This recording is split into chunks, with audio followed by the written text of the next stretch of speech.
Chamate ananako tumporatsy misy anao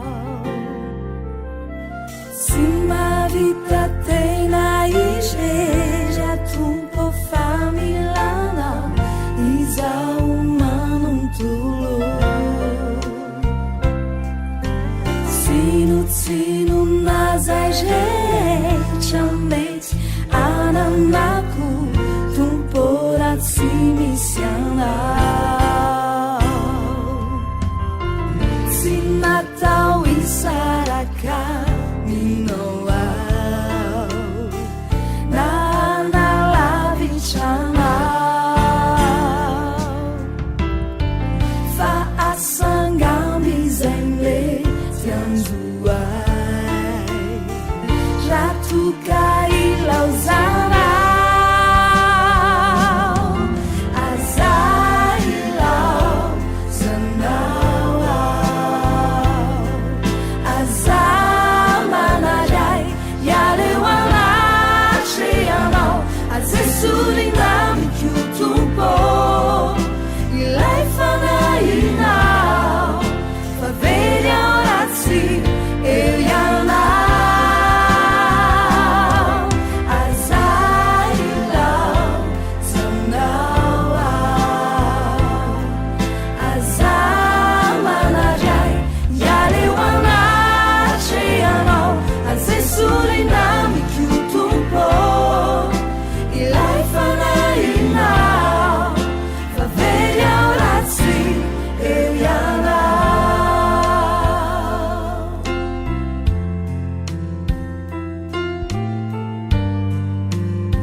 tsino nazay rehetra mety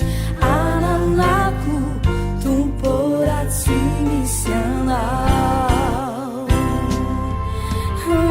tsy natao isaraka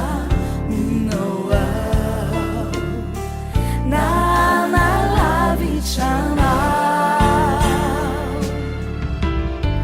fa asangamby zay mety